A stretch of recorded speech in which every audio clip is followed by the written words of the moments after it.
Recentemente eu venho trazendo o meu descontentamento com os fundos imobiliários. Eu invisto há mais ou menos 812 dias. Eu trago esse diário de investimento lá no Instagram. E aqui eu falo que eu invisto em torno de 26 meses. Eu comecei comprando fundos imobiliários. Desde o começo lá, comprando e comprando fundos imobiliários. Acabei entrando em fundos imobiliários de papéis no começo.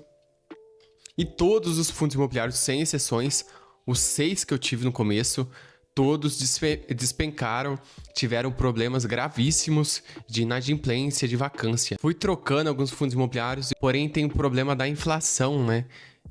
O problema inflacionário do nosso país, que é em torno de 3 a 4% por ano de inflação.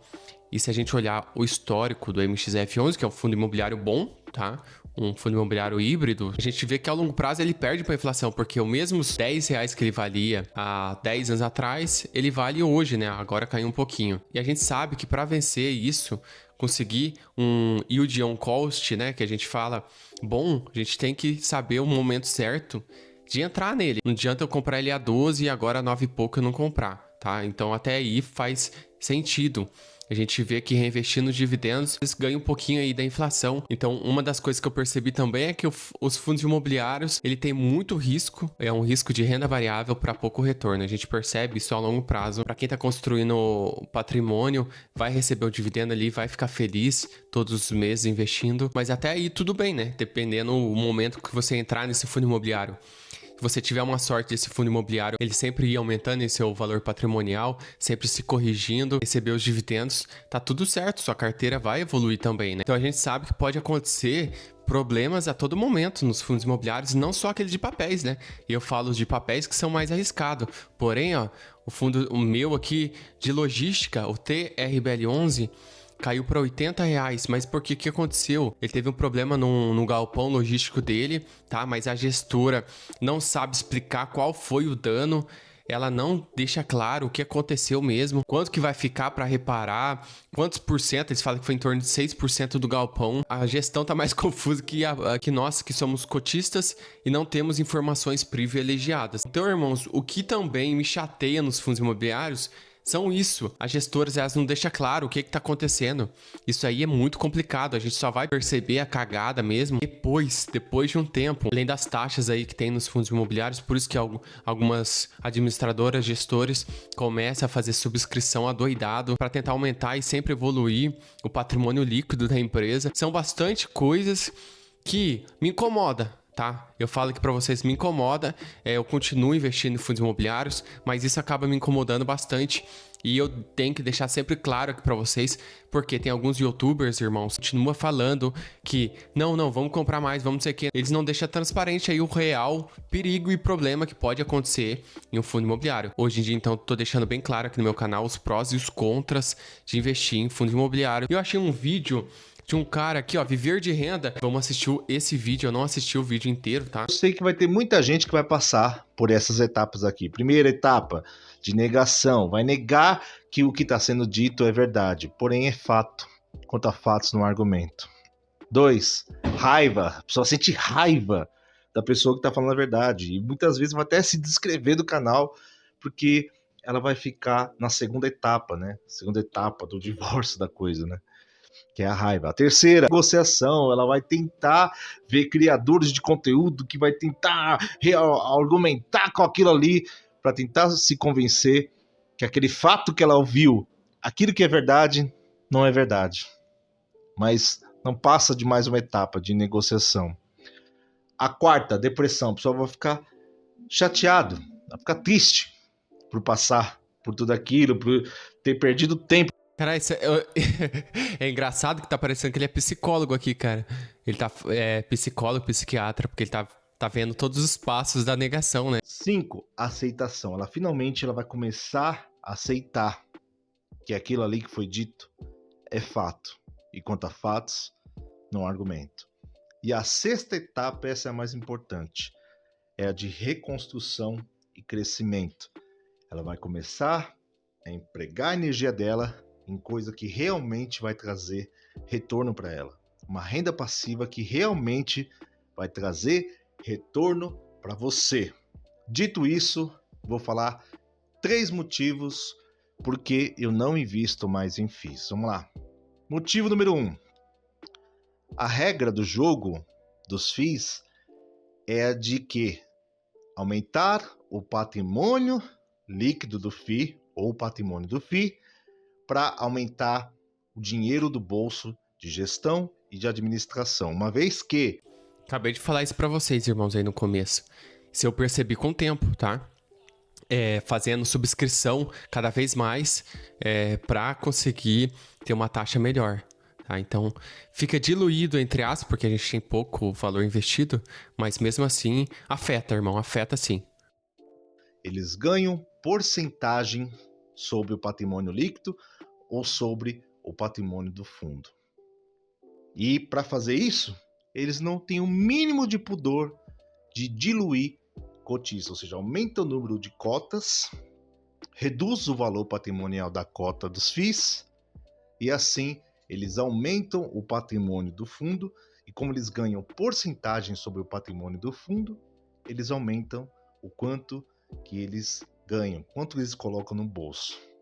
Essa é a regra número 1 dos FIIs. É só você pegar todos os FIIs listados na B3. Todos. Pega lá o informe mensal. Pega todos os informes mensais. Registra lá, FII por FII. Registra lá o valor patrimonial da cota. Você vai perceber que quase que a totalidade dos FIIs, o valor patrimonial da cota, ele reduz. Isso por conta de emissões e emissões de novas cotas. Olha só que absurdo. Você tem uma cota, ele criam cotas que não existem. Ou seja, e vendem para os próprios cotistas. Olha só que coisa doida. Isso aconteceu muito em alguns fundos imobiliários. Eles investindo nos próprios fundos imobiliários da própria gestão. São poucos os FIIs, você conta nos dedos. Nos dedos. Que o valor patrimonial da cota, ele até mantém. E alguns conta nos dedos mesmo. Os que aumentam o valor patrimonial da cota no decurso no tempo. São poucos. Conta nos dedos. E os dividendos desses FIIs... HGLG11 e ALZR11, se eu não me engano. Eu dei uma olhada, são esses. E tem alguns também de tijolo. E foi o que eu quis dizer naquele vídeo, né? Aquele vídeo que eu falei que eu tava saindo dos fundos de papel. Não tem uma evolução patrimonial, e sim tava tendo uma evolução do patrimônio líquido, né? São pífios, são menores do que a renda fixa do Brasil. Ou seja, você fica com seu dinheiro exposto a uma cotação, ao risco de uma cotação, e você não faz ideia do que é dinheiro exposto à cotação. Tô falando na prática para vocês. Se forem olhar a minha carteira de investimento, tá? Nesses dois anos e pouco, ele perde, só as ações ganham da renda fixa, tá? Mesmo as ações com algumas negatividades. Os fundos imobiliários levam um pau pro CDI. O CDI foi em torno de 30%, se eu não me engano, 20 e poucos, quase um pouco mais de 30%. Ah, mas eu vejo tudo, claro que eu faço ideia.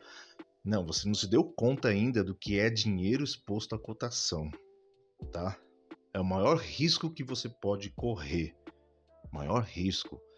E tá ganhando menos que uma renda fixa. Tem FII aí que tá pagando 5, 6% em época em que a renda fixa, a Selic, tá aí 10,75% ao ano.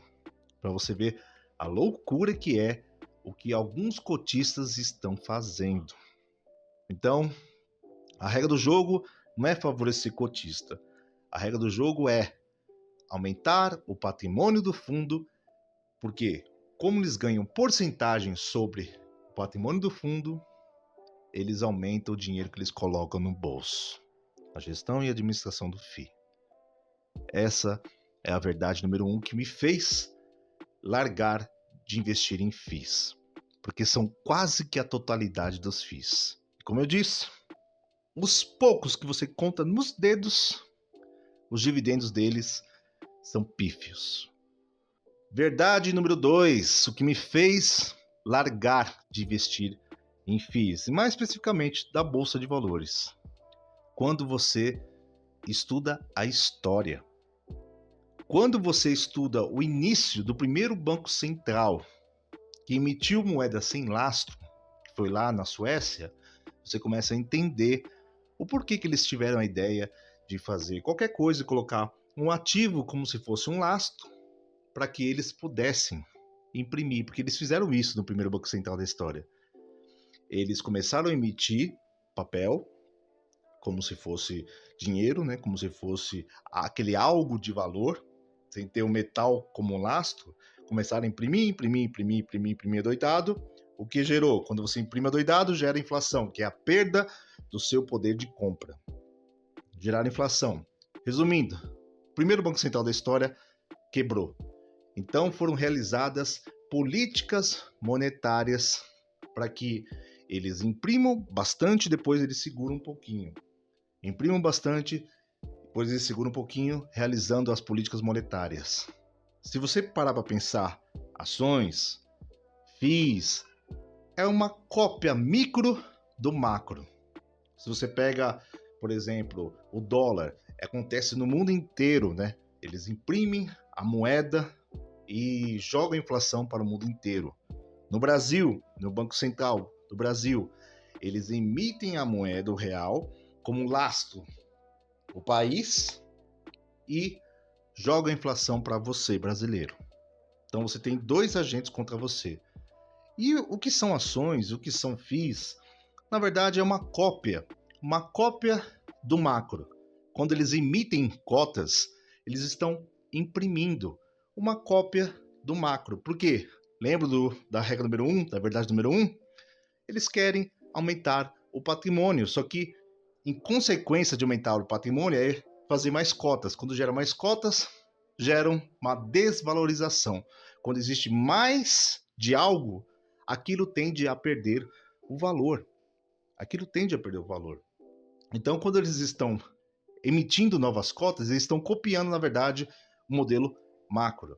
É só você ver a história. A história vai mostrar isso para você. Essa é a segunda verdade que me fez largar de investir em algo que não me traz retorno algum. Terceiro e último, você não tem um imóvel não, tá? Não crie essa ilusão. Eu tenho uma cota como se eu tivesse um imóvel. É isso, eu sempre fiquei pensando, irmão. Será mesmo?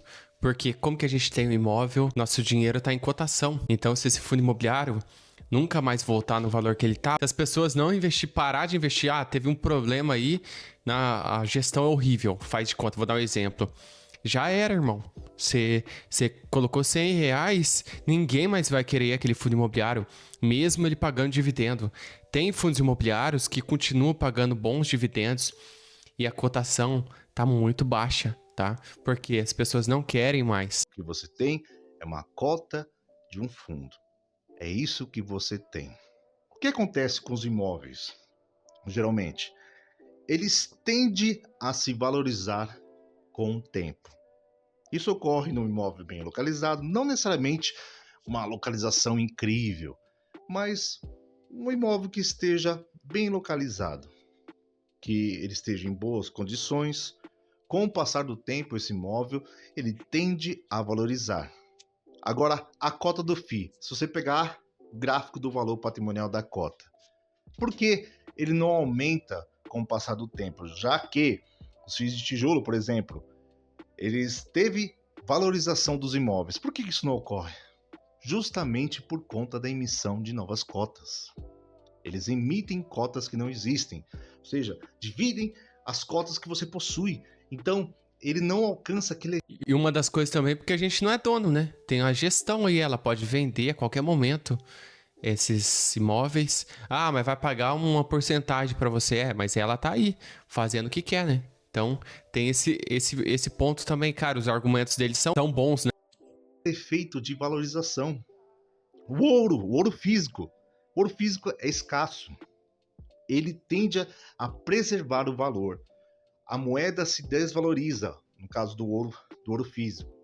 Por que quando você pega os ETFs lastreados em ouro, não ocorre esse efeito do ouro tiver, vamos colocar assim, uma valorização, que na verdade significa que o ouro permanece com valor e a moeda desvaloriza, porque eles imprimem. Isso é bom deixar claro que o ouro ele não se valoriza tanto, mas ele se mantém com valor, que é uma reserva de valor, né? E as moedas fiduciárias que desvalorizam. Então acaba deixando o ouro mais caro, mas não é a nossa moeda que está desvalorizando. Imprime mais moeda. Por que você vê dos ETFs não acontece isso? Porque eles ficam emitindo novas cotas, criando cotas que não existem. Eles fazem isso nos fundos, nos FIIs, fazem isso nos ETFs, fazem isso nas ações, eles fazem isso o tempo todo, porque a regra do jogo não é favorecer aquela pessoa que é investidora, a regra do jogo é favorecer o bolso deles. É assim que é. Sobre o que ele falou aí das ações, uma das coisas que o Barsi fala no livro dele aqui, ó, que eu já li, é que algumas ações, se eu não me engano, algumas ações fizeram essa impressões de papéis. Igual a Itaúsa, é uma empresa que sempre pagou bons dividendos. O acionista começou a ficar diluído, né? E isso o Barsi já falou até no podcast. Quarto motivo, vamos colocar assim, como se fosse um bônus. Eu realmente entendi o que é renda passiva. E eu entendi que você pode obter renda passiva com outras fontes de renda. Eu já falei isso nos outros vídeos. Existem outras formas de você obter renda passiva. E uma vez que você vê, não dá mais para desver. Irmãos, lembrando, eu não quero que vocês saiam vendendo aí seus fundos imobiliários, seus ativos por conta disso, tá? Mas a verdade tem que ser dita, né? Gostei do vídeo dele e o que realmente vai enriquecer é o nosso trabalho, né? Acho que os investimentos, eles têm que pelo menos manter aí esse valor que você já conseguiu ao longo prazo. E os fundos imobiliários, na minha carteira, o que eu dei uma olhada ao longo prazo aí nos 2 anos, né?